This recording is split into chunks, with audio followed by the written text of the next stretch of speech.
The opinions and views expressed in the following program are those of the speakers and the host, and do not necessarily reflect those of Yoakley Scott Corporation and your sports network.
What is up, everybody? Welcome inside a Monday episode of Running Point on ysnlive.com.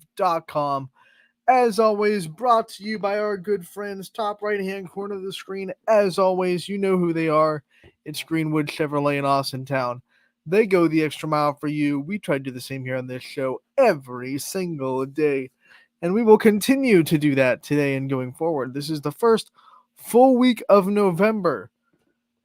Halloween spooky season has left the building, and now we're talking about, well, depending on what side of the fence you're on, you're either in Thanksgiving mode or you jump right to Christmas mode. I don't care either way.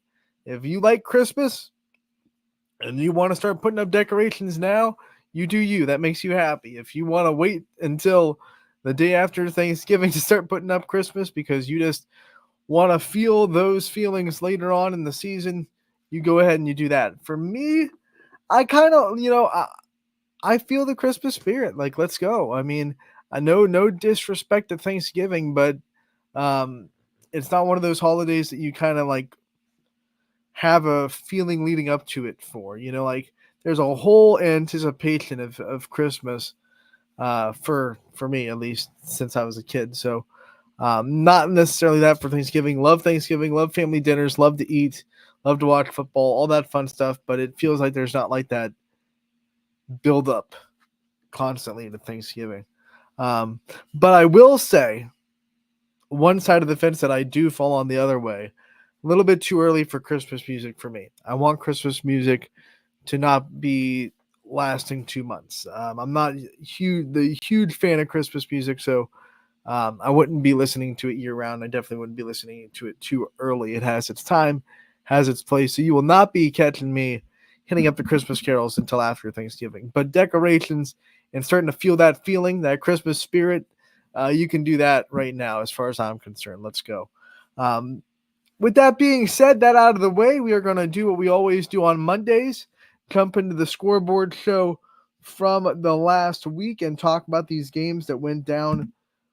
We will start with Friday's football playoffs, round 1. Boy, do we have a couple of good games, a couple of surprises, but mostly first round, no surprises. Mostly first round, hey, you know what you're going to get. High seed versus low seed, and most of those games ended the way you'd expect, but not every game. We had some surprises. We will start with Boardman, one of the upsets of the night, but not really. I mean, it was 9-8. I mean, if you want to call that an upset technically, but Hudson did come into Boardman and really dominate this game. 37-7. They slowly pulled away. This was close for a while, close at halftime, but Hudson just kept tacking on, and really Boardman could not move the ball because they couldn't get their run game started. In their passing game, Zach Haas is a great quarterback, but he relies on the play action. He also relies on teams having to put more people in to stop the run. And that wasn't happening, so they were able to drop a couple more in coverage than normal. Boardman struggled. They couldn't move the ball on the ground, and then passing, because they couldn't move on the ball on the ground, got a little bit harder. So tough way to end the season for Boardman. but a very impressive turnaround for these Spartans who went one win a year ago and got to the playoffs this year. So they hope that that ship keeps on going, although they lose a very impressive senior class. We had the chance to talk with a lot of them this year, and they just wanted to put their foot down and say this is not how we're going to go out. I don't want to use the word embarrassed, but they were kind of like egg in the face from last year. They felt like they were much better than the way the season went last year, and they wanted to go out this year and prove it. And they did that as a senior class, and it'll be a shame to see them go, but I know there's a lot of young talent in Boardman as well. And the rejuvenation of a program, we should see that program continue to thrive for years to come.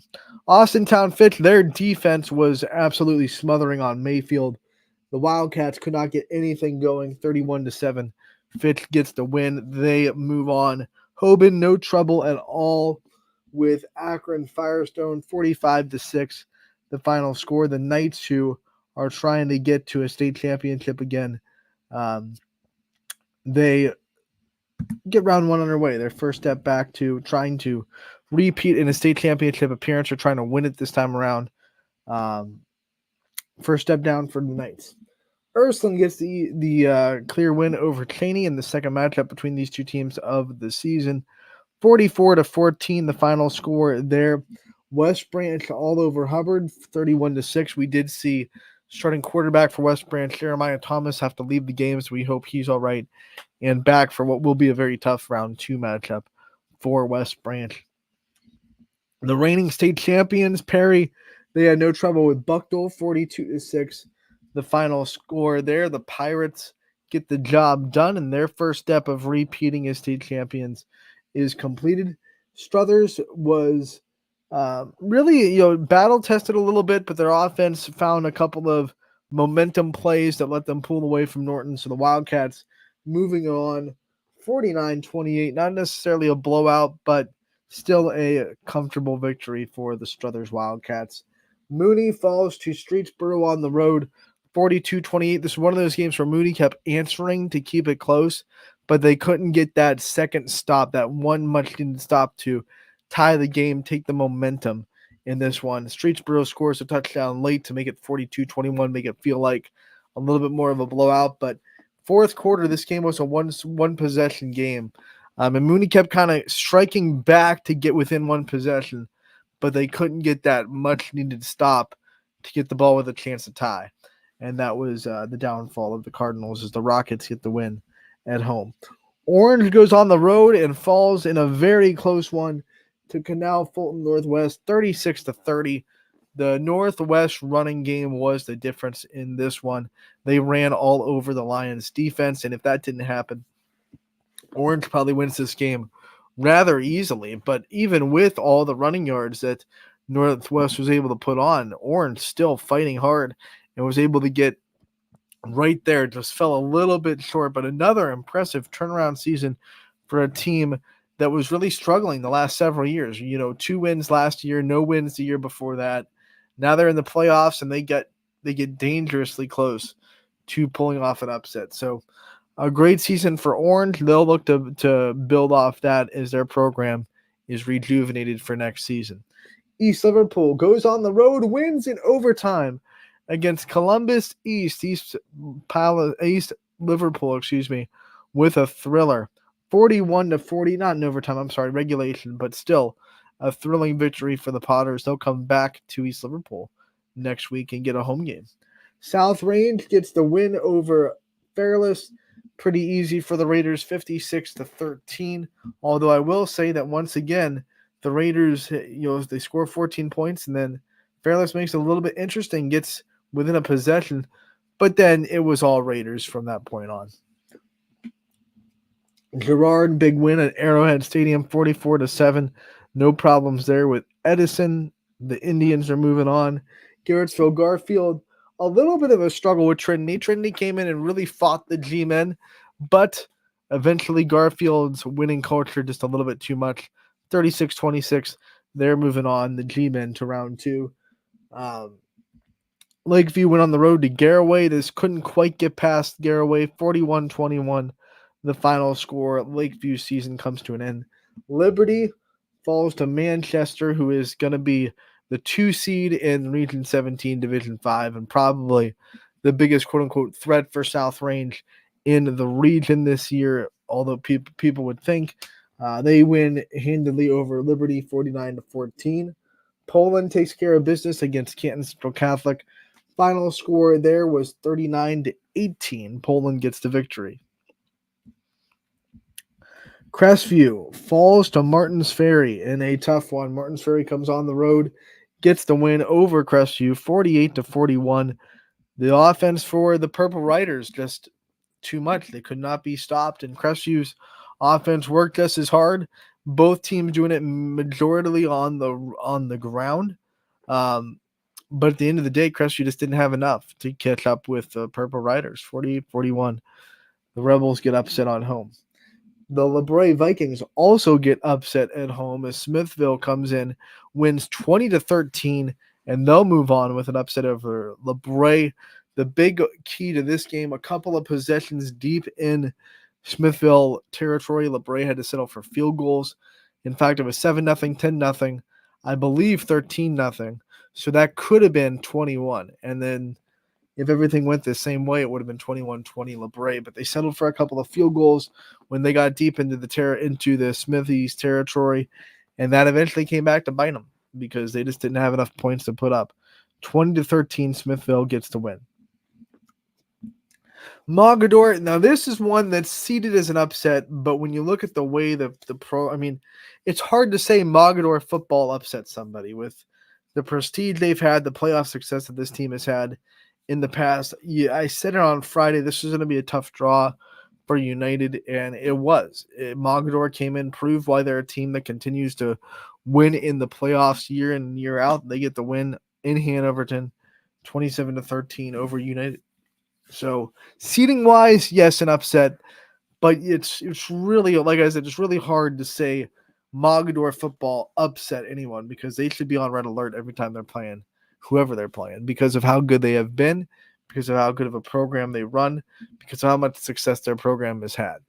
Springfield, no problems with Black River, although the offense took a while to get started. This was a 6-0 game at halftime. Springfield with the lead, and they really turned it on in the second half. 35-6, they get the win at home. Middle Ridge goes to Pymatuning Valley, and the size of the Lakers just way too much for the Rams. They were able to run all over the Rams defense. Vickery with an amazing game as the Lakers are moving on 37-0, and they get the victory. Dalton takes care of business at home against Valley Christian, 62-0 the final score there. 52-0 Western Reserve takes care of business against Crestline. East Palestine played a really good first half. In fact, they had the lead at halftime over Warren and JFK, and we were all watching like something special might be happening in Liberty. But JFK had a really good second half adjustment. They turned it on. Whatever was said in the locker room, I don't think it was pretty. I don't think it was a very kind conversation because JFK came out in the second half with a fire, and they win 40-13. They score all but 8 of those points in the second half as JFK ends up rolling to the next round of the playoffs. Wyndham gets in an offensive battle with Southern, but eventually the Bombers, too much. They advance to the next round of the playoffs with a 50-35 win over Southern Local. McDonald, they fall to Lowville. Lowville gets revenge. Lowville gets revenge on McDonald with a 34-20 victory. You kind of knew this game might have been kind of crazy because of the way the first game went. McDonald smacked Lowville in the mouth the first time, right? And I said it with even Scotty on Wednesday.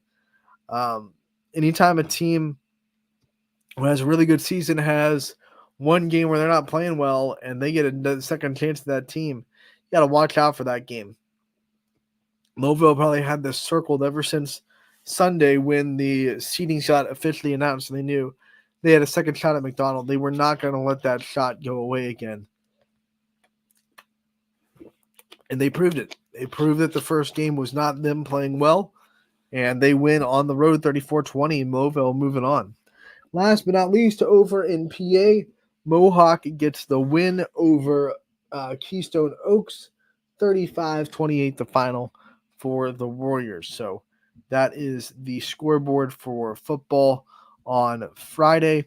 Here are the matchups that will happen in round 2. They have been released. So we'll go by division. In Division 2, we have 2 YSN teams still alive. Austintown Fitch, the 4 seed, they will host Warren Harding, the 5 seed. That'll be a big matchup between two teams that are very familiar with each other, plenty of playoff experience against each other as well. So we'll see what happens there between Fitch and Harding. And then Archbishop Hoban will also be the host as the 2 seed. They will play number 7 Uniontown Lake at home on Friday.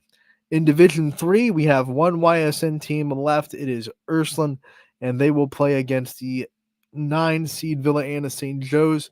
Don't let that seed fool you, though. Remember, this game was very close when Ursuline went down to Villa Anna St. Joe's earlier in the season. Only won by 3 points. So this is a very good VASJ team. So this could be a very sneaky 1 versus 9 matchup. Ursuline will have to really buckle their chin straps to make sure they get the win and move on. In Division 4, we have 2 games next week, West Branch and Glenville. The Tar Blooders are a great football team. This will be a tough one for West Branch, but they are the home team, so they will have home field advantage as the 4 seed versus 5 Glenville. The 2 seed in Division 4 is Perry, and they are going to play Struthers. So an all YSN matchup next week between the Wildcats and Pirates. Also in Division 4, East Liverpool. They will play West Holmes, who also got an upset. So because 2 teams got the upset, East Liverpool gets a home game, 12 seed versus 13.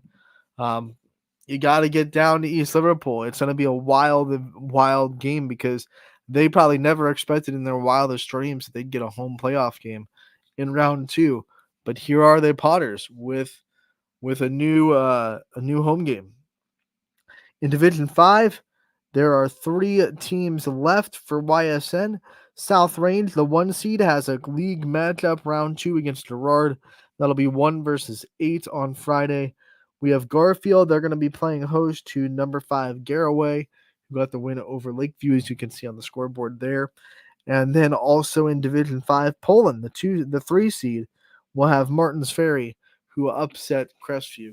They'll be at Poland on Friday. In Division 6, we have Toronto and Springfield. That is 2 against 7. Toronto will be on the road. Springfield will look to take care of business and get into the next round of the playoffs. Pymatuning Valley, the 3 seed, they will have Dalton, the 6, at home next week as well. Then 4 games in Division 7 next week, as Cuyahoga Heights will go to Western Reserve. That is 9 versus 1. We have Warren JFK, the 5. They will travel to the 4-seeded Monroeville. We have the 7-seed Wyndham going to 2-seed Hillsdale. And then 11-seeded Lowville will be traveling to 3rd-seeded Malvern next week as well. And then in PA, 7 Mohawk will go to South Park, who's the 2 seed. And then Beaver gets a home game next week as they are the 4 against the 5-seeded Avonworth. So Mohawk versus South Park, Beaver versus Avonworth. That will be on Friday as well. Those are the playoff matches that we have in store for you on YSN in Week 12. We will talk about all those games further as the week goes on. Next, we will go into the scoreboard to Saturday and Sunday. We had regional finals in volleyball and soccer. And this, unfortunately, will not be a very happy scoreboard. We had 6 teams total between Saturday and Sunday playing for a berth in the state tournament, but unfortunately for YSN, all of them fell in the regional finals. We have Poland. They fell in the regional finals on the girls' soccer side. Chagrin Falls 1-0. In the WPIL championship, Beaver falls to Mars in 4 sets in volleyball 3-1. Gilmore Academy and Hoban, we'll talk a little bit more about that game after the scoreboard is done. But Gilmore Academy gets the 5-set victory over Hoban to knock them out of the regional finals. Fitch falls to Avon in straight sets. Lakeview falls to Shelby in 4 sets. Lakeview is actually the higher seeded team in this game. When you look at state rankings, Lakeview was 9, Shelby was 12. But Shelby with a great run in the tournament, and they have finished off that regional with a 4-set victory over Lakeview. After Lakeview pretty much dominated the first set 25-15, next 3 went Shelby's way. And then last but not least, Norwalk St. Paul, they were able to sweep Wellsville in the regional final 3-0 as well. So that was unfortunate. We'll talk about this Hoban and Gilmore Academy game. I was there as a reporter taking pictures. You can find them on my Facebook page. But I posted also on my social media account that this was, in my opinion, and I have seen a lot of volleyball because I've been watching it and then covering it for YSN, but watching it even before I covered it for YSN. This is probably the best high school volleyball game I've ever been in attendance for. Not just exciting, but also just the level of volleyball that was on the floor. When I watched it, I grantedly do not know what the rest of the state looks like. There might be a juggernaut team in Southern Ohio that I know nothing about. And if that happens to be, no shade at the other teams that are in the state bracket, but I think this was the state championship. I don't think any other team in the state of Ohio is going to beat either one of these two teams. They just happened to play in the regional final. They're both so unbelievably good. The level of volleyball that was on this court on Saturday afternoon was ridiculous. Set scores were all extremely close. Hoban won the first one, 25-21. Gilmore won the next 2, both by the score of 26-24. Hoban took a wild, and I mean wild set 4, 33-31. Not just because of how long it went, but also because there were two separate occasions where it looked like and appeared like both teams won the set.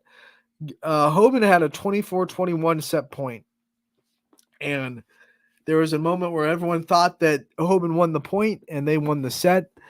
The referee called the net violation on Gilmore Academy on the block, so everyone says, okay, we're done. And then the referee whistles again, says, no, wait, I meant net violation on Hoban on the attack on the way down. So we had to regroup there, and it was 24-22 instead of 25-21. And then later on in the set, when Gilmore actually had match point 31-30, there was a kill that Gilmore Academy got. Everyone thinks Gilmore won. And then the referee blows the whistle and says, no, they were over the net on the setter. So it was an over the net violation. And the point went to Hoban. And then Hoban scored the next 2 in a row after that to win the set 33-31. So it was just a nuts volleyball game. And then Gilmore Academy pulled out the 5th set, 15-12 was the final score in that one.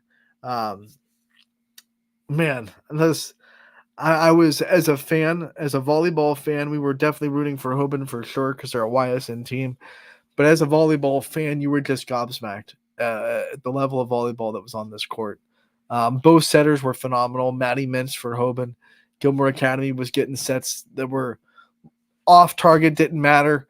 Both had hitters that would just put the ball down no matter where they were getting blocked or where the blockers were. They were able to read so well and get around the blockers, put balls down. I'm sure on Gilmore's side there's plenty of college talent because I know there's college talent all over Hoban's side of the floor, especially headlined by Amber Watson, who's going to Fordham to play volleyball. I think it was the state championship. I would be shocked if Gilmore Academy does not go on to win the state championship. I wouldn't have been shocked if Hoban went on to win state if they would have gotten the win. It's a heartbreaker for Hoban 2 years in a row. Last year, undefeated regular season. They kind of earned their way to the district championship. They run into Brunswick, losing 5. Heartbreaker, very close volleyball match. And the same thing happens to them here in the regional finals where they go undefeated in the regular season against, I think, a tougher schedule than they had last year. Go undefeated, go through the tournament. They kind of have their way through the tournament and then hit a very good Gilmore Academy team, and they're really close. They're right there. It's a couple of plays away from getting to state, and that's just the reality of sports. It comes down to a couple of plays. Gilmore made them more, and they're moving on. The other key thing in this one, unfortunately for Hoban, they had 10 service errors. That did not help things. But to be fair to Hoban, because of the level of passing that was on the other side, you had to be ultra aggressive to try to put pressure on Gilmore Academy's defense. So those service errors also came with a bunch of aces and serves that got Gilmore Academy a little bit out of system and made them a little bit easier to defend. So you had to be ultra aggressive with your serve. So that comes with errors, but I think Coach Maloof would have been happier if that error total was, between 4 and 6, maybe 7, but 10 was just a little bit too much for that close of a volleyball match. When you're losing, the 3 sets you lost were by a combined 7 points, 2, 2, and 3. So you gave away 10 points and you lost by a combined 7. That's kind of a bummer for Hoban, but they still were able to make it extremely good volleyball. And once again, I was treated to just high level volleyball. That was probably the last game I was going to go to. If Beaver would have won, I would have gone to their home game on Tuesday to report. But because Beaver lost to WPIL, they are still alive, mind you. I do want to remind everyone there is still volleyball in Ysn country. Beaver is still alive. They finished second in the WPIL, and the top 3 qualify for the state bracket. So Beaver is alive in the state tournament. They will go on the road on Tuesday, which is tomorrow, by the way. They will go on the road tomorrow against Du Bois, PA, and play on the road there. So we'll see what Beaver can do.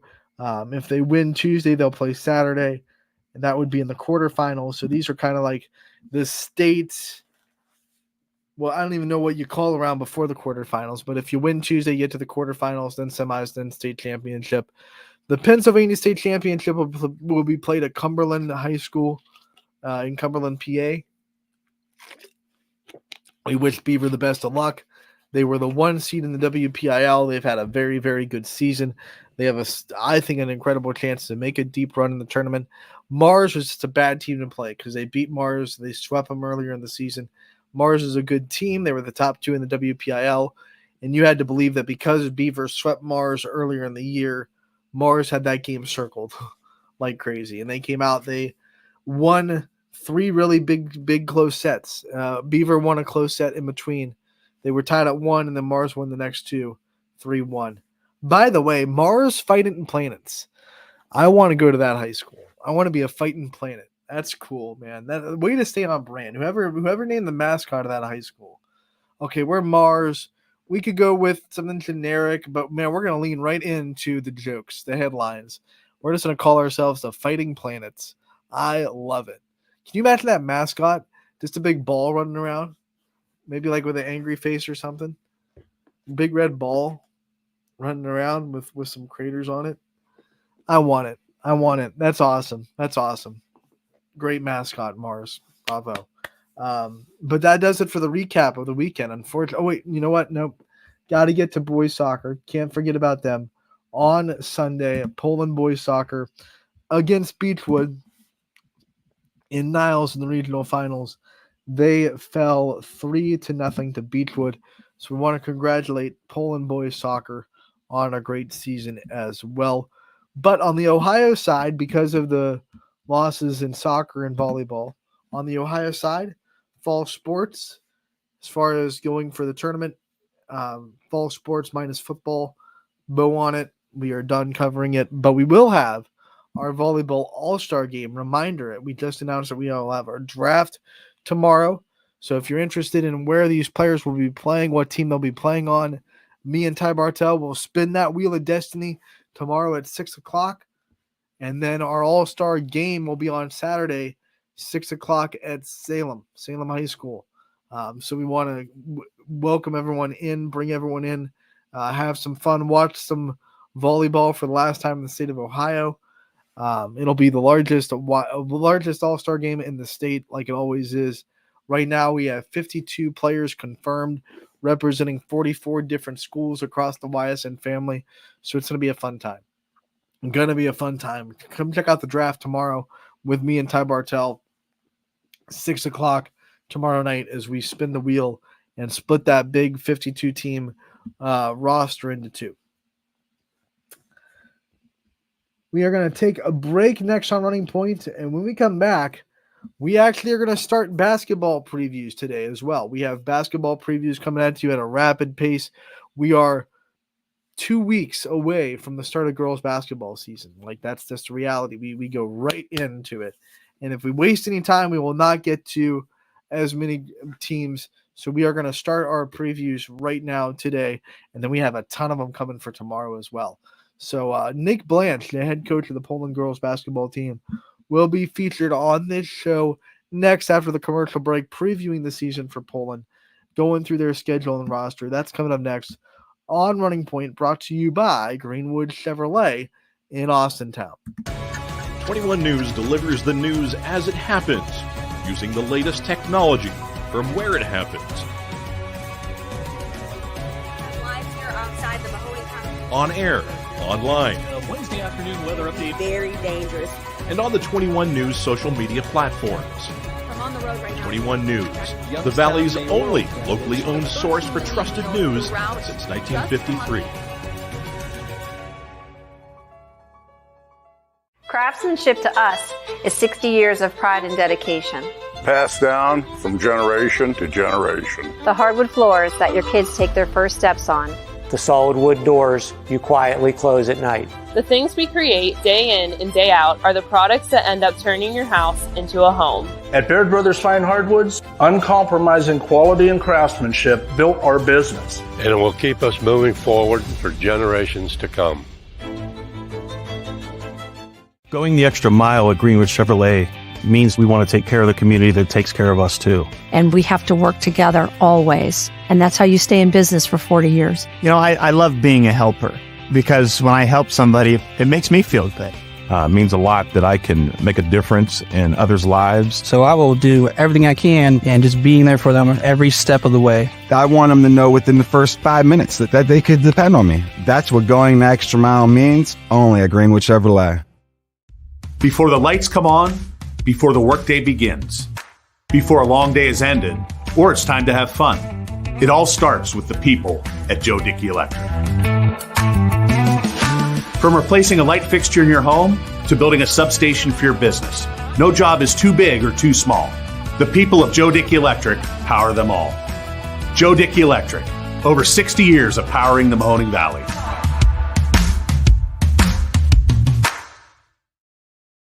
Welcome back to Running Point on ysnlive.com, brought to you by our good friends, top right-hand corner of the screen right there, Greenwood Chevrolet in Austintown. They go the extra mile for you. We try to do the same here on this show every single day, and we're going to continue to do that today as we feature a Coach's Corner. We have our first basketball preview, first of many coming at you today. We will start in Poland with the girls basketball team, a program that has won at least a share, I should say, of every NE8 championship since the league started. Poland girls basketball repeating as state champions last year, trying to do the same this year. But last year, mind you, it was much more competitive. There were a couple of games that Poland pulled out. There were a couple of games that Poland got really tested. The league's starting to catch up a little bit, so it should be a very fun NE8 this year.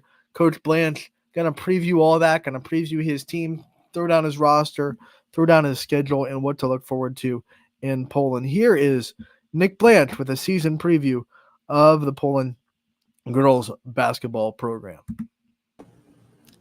Anthony Hartwig here, and it is basketball season right around the corner, and we have a lot of season previews to get to, but we are going to start in Poland on the girls' side with Nick Blanche, the head coach once again of the girls basketball program. Nick, welcome back. Thanks for coming on and talking to us again for another year. Thanks for having me. I always enjoy getting with you, Anthony, and talking hoops. All right, before we start talking about all the things in store for this year in Poland, want to start with a kind of a recap of last year and some of the things that you think this team learned. You learned about yourself as a coach maybe, and some of the lessons that you hope that the returning players can bring from last year's experience. You learn something new every year. I mean, last year, we fell short of district play. So we want to hopefully be hungry to get back into districts. We lost to Pie Valley, had a good team, and just slipped away at the very end at the buzzer and just didn't fall our way last year. That happens. You coach long enough, you'll be on the good side of that, and sometimes doesn't go your way. And unfortunately, that was the case last year. But this year's a new year. It's a new puzzle, and we start putting pieces together. Yeah, it is a new puzzle, and one of the things I want to talk about that puzzle are some of the pieces that are going to fit into it. Let's go over your roster, some of the big returning players, and also maybe some new faces that we might see on the floor this year. Okay, well, it starts up top with our seniors. We got 3 great seniors this year. We have Sofia Generalovic, Kate Harrell, Lucy Harrell. Our junior class consists of Leanna Bocheri, Lauren Koss, Lily McDonald, and Eliana Thompson. We have 2 sophomores. We have Cassie Blanche, my daughter, and we have Isabel Greco. Izzy Greco is what she goes by. And freshmen, we've got 5 of them this year. We've got Aurelia Cook, Kennedy Hassey, Ava Staby, Ella Matthew, and Allie Nye. And that rounds out our roster. Those girls will be in the action throughout the season, and excited to see them grow and develop on the court. Coach, when we talk about first-year seniors, and I want to talk first about Sofia Generalovic because we had a chance to talk to her this year during the soccer season for a player profile, and she talked about how during that year she really got to step up a little bit more as a leader on the soccer team. She was a captain, led them to the regional finals. What kind of things do you see from a girl like that who gets her leadership muscles flexed a little bit in the season before coming into your season? Now you're going to ask a lot of her as a senior leader as well. She's a competitor. She knows it's more than just about her. It's very hard to preach team these days because there's always so many that are just concerned about themselves or their stats or their playing time. Sophia is one of those kids that gets it. She understands the importance of practice, preparation, and what it means to be a leader. She's led by example on the soccer field for years. It was great having her back last year. She stepped right back in, worked the rust off, but she was a leader throughout, and the girls look up to her. And like I said, people like that are very hard to find anymore, and we're lucky to have her in our program and back in here. And like I said, no pressure on her or anybody else, but if you have kids like that with a positive attitude and a solid work ethic, it's going to show the right example for the kids underneath to model themselves after. That girls' soccer season just ended on Saturday, so you're going to just now start to get some of the players that were on that team into your court. So what's it like to start to really feel like you have the whole squad now when you start to go into practice and feel like everyone's there and you can really start to work with all the puzzle pieces that you're going to have for the season? Yeah, they had a tremendous soccer season. A lot of people would make comments to me like, I bet you can't wait to get them back. I'm excited to get them back, but I really don't mind when they're gone either, because I want them to learn that winning culture and, and take that winning attitude that they've had and all the success they've had there to get to the regional final and bring that with them to basketball and know what it takes and the leadership and the dedication it takes to get that far. Bring all that to basketball with you. And right now, the other girls that were in the program that did not play on that soccer team, we've been able to get them a lot of individual attention and bring them further than they would have been if everyone had been there, because it's hard to get to everybody. So the smaller setting, smaller set up to start, we ended up making the most of it. And now we're going to be excited to have those girls back probably by Wednesday and then get the full season underway. When I hear the names that you list off on your junior class, I hear a lot of leaders that have been on the varsity floor for quite some time. Even though they're not seniors, they're going to be leaders on the floor. What kind of advantage is it to have a leader like as a junior that okay, they're going to have this year, but they also are going to have next year to be leaders on this team, and you kind of get those core leaders for 2 straight years in their upperclassmen seasons? Yeah, we got 4 great juniors, who I mentioned earlier, led by Eliana Thompson. Eliana Thompson had to grow up real fast last year with Mary Brandt going down. So it was the old baptism by fire phrase that I like to use, because it was like there was no time to develop. It was just, all right, you're up, let's go. And she did a really good job. Leanna Bocheri, Lily, she does a great job for us. She's been really working hard this preseason so far. She came to everything in the off season, and I think she's really hungry to have a much bigger role in the year ahead. And like I said, Eliana, it all starts and stops with her as far as the junior class goes. They'll all see what she does, her leadership, her athletic ability, and her just desire to be great. And they'll have a great leader to look at. Also one of our captains as well this year, voted on by the players. So it shows you the respect she has in the program as well, to be selected by her teammates to be a leader for the program. Let's now transition into talking about your schedule. We'll start with the conference, as we always do. NE8, you guys are returning as champions again. What's it like what do you see out of the league this year, and what's it like to once again have that target on your back?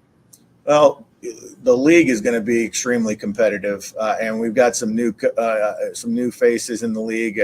Struthers has a new coach with Hallie, and you've got a new coach over at Lakeview. So, I mean, like, you're going to see new systems there, and there's always a desire. I don't care what anybody's record is. Whenever they play us, they're always excited to be that person or that team to knock us off. So we're always going to get everybody's best shot.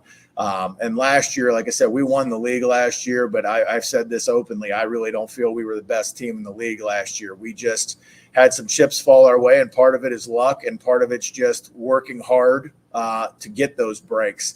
And we continue to work hard despite the adversity we dealt with throughout the season, and just had some breaks fall our way. And we just got to continue to stay hungry. But I really expect a competitive schedule again this year. I think obviously Girard is going to be extremely talented and tough. They're doing a great job over there, Coach Bornemus and his staff. Coach Fischel, he's going to always have his kids ready. Struthers, I think, is going to be very scrappy and get after it again this year. KK is going to be back for them, Caitlin Kimball. So I expect her, Croyle and the Martin girl and whatnot to be very good and very advanced from last season. So like I said, it's going to be all the way around. Coach Manzo at Hubbard always has his kids ready to go. Coach Bola at Niles always has those kids ready to roll. So I'm curious to see the new coaches in action and see what kind of systems they have in place. But we never take anything for granted, and we're just going to do the best we can and see where the chips fall.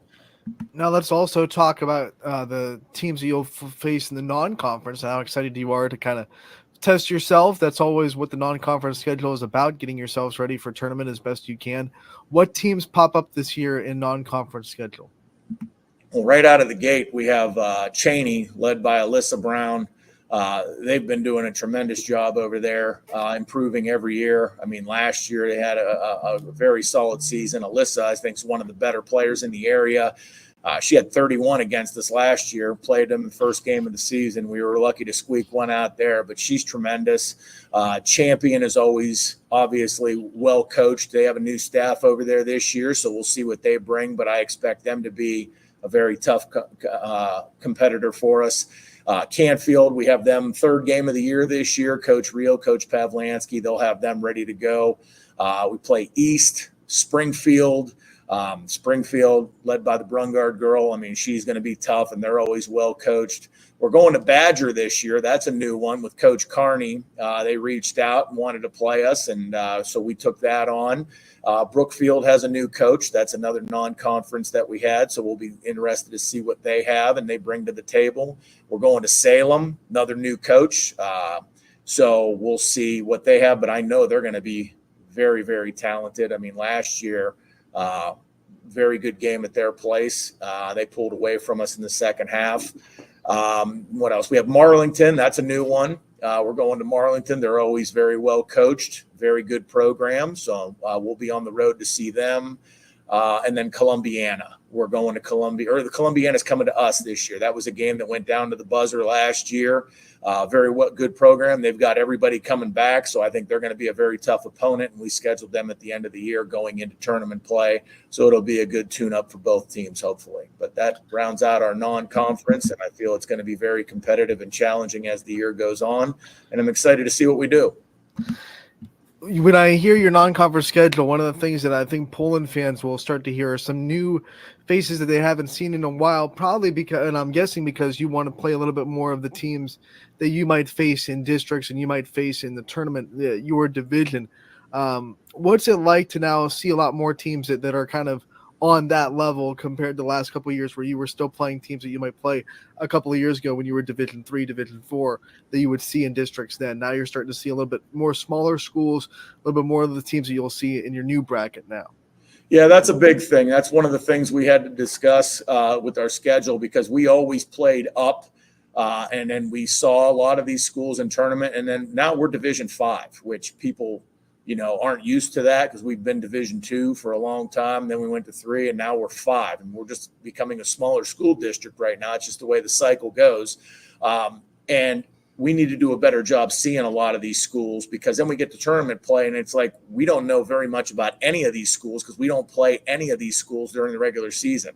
So we wanted to change it up a little bit and now play some teams that are around our size, and also they play some of the teams that we're going to see in tournaments, so I can get a little bit more inside scoop, obviously, from some of the coaches that we play, and help each other out a little bit more than we've been able to do in the past, because I honestly didn't know very much about any of them until I had to get film come tournament time and start learning. So we've been revamping things to fit us as a D5 school, and I feel very good about what we've done. Normally, we would never talk about tournament time this early, but because there's everything expanding in basketball with more divisions, just like every other sport, not named football this year, expanding a little bit, I want to talk a little bit just what you think about that, and what do you think it'll help, or what do you think it'll help Poland as far as when it comes to playing in a new division with a little bit more of an even playing ground as far as school size? What do you think about the expansion of divisions in basketball? Yeah, it's never easy. It doesn't matter what division you're in. Like last year, I mean, we went to Pymatuning Valley and got knocked off, and a lot of people were surprised by that. And it's just where we're at right now. We're a smaller school, and like I've even said, like if you look at our roster, we don't have anybody who specializes in basketball. I always say we have a bunch of athletes that focus on other sports and they play basketball during the winter. So we do the best we can with it, and we've had a lot of success, but it's not easy by any means. You can put us in any division, and it's still going to be a struggle. It's a lot of work, and that's why it's just, if you really don't want to put the time in, it's not going to be for you. And that's the case every year. There's always people that realize that I don't want to do all this, and that's okay, because it's a lot of hard work, and it's a lot of time for the coaches, and we have those high expectations, and we're going to put those out on the players as well. And we need to know what we need to do to be successful. And if you really don't want to be there, then it's better off you go your way, and it's addition by subtraction. And we'll make the most of whatever we have left standing in the locker room when the season begins.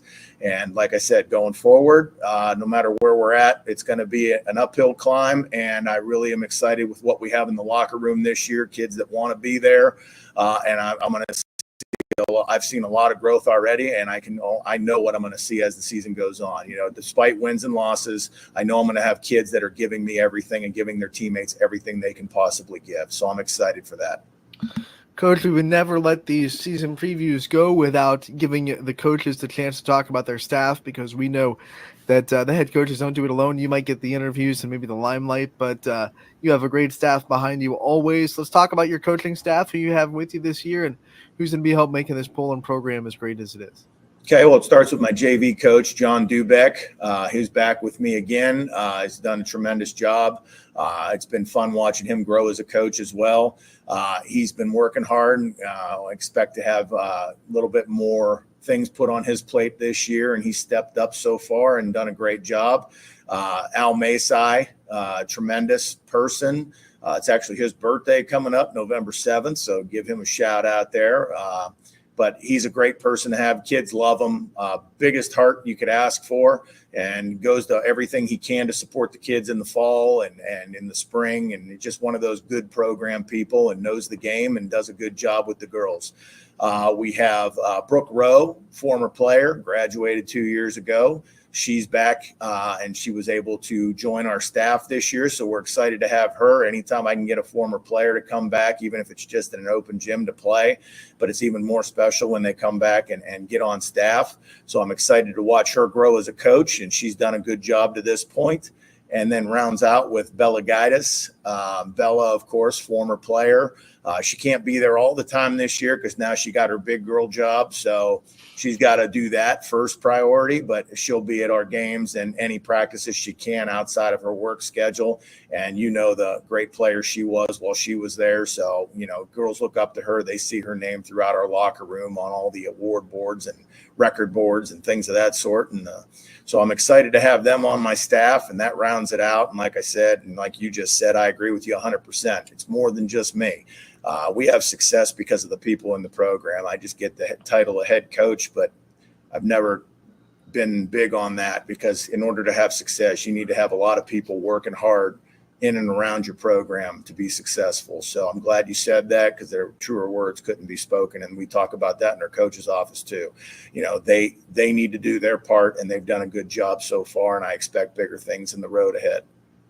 Let's get Poland fans excited. First game of the year, Coach. When is it? Give the Poland community a shout out when the first time they can come and see the Lady Bulldogs in action. Well, Monday, November 25th, we open up against Cheney, so I'm excited about that. And our second game is actually at home. It's the following Monday. So we go the Monday before Thanksgiving and the Monday after Thanksgiving. The second game is against Champion at home. So we get 2 chances right out of the gate to come see us. And then we hit the road. We go to Canfield on that Thursday, the 5th, December 5th. So 2 at home, 1 right down the road at Canfield, right out of the gate. So we'll be tested often and early, and we wouldn't have it any other way. All right, Coach, we want to thank you for your time. We appreciate it. We wish you the best of luck this year. We'll be seeing you a lot down the road, and we can't wait. We know you can't wait, and we'll see you again real soon. Love having you, Anthony. Thanks for having me. That was Nick Blanche, the head coach of the Poland girls basketball team, gearing up for another season at the helm of the program that has been so good, especially the last 7 years since the NE8 started. They have won at least a share of every NE8 championship that has existed. So Poland trying to do it again this year. They continue to just be a team that finds ways to win with the commitment to excellence and the just mindset of the winning culture. I think that's a team that just wins on culture. They probably last year, and in Coach Blanche admitted in the coach's corner, they probably weren't the most talented team in the league, but they found ways to win some of these games down the stretch. They found winning plays, and they won the NE8 because of it. And we'll see if they can do the same this year with a lot of returning leaders on that team, especially that junior class. A lot of players that have been on the varsity level for a while since they were young. They know what to do. They know what it takes. They might have lost a lot of talent in the senior class. No more Mary Brandt. That's going to be really weird to call Poland games without her on the floor. But at the same time, you have players that have seen the varsity floor for quite some time that are going to really know what to do with the ball when they have it. So going to be a fun time watching Poland all year. We thank Nick Blanche for his time and previewing that season with us. Like I said, throughout the next 3 weeks, we are going to be loading you up with basketball previews, boys and girls.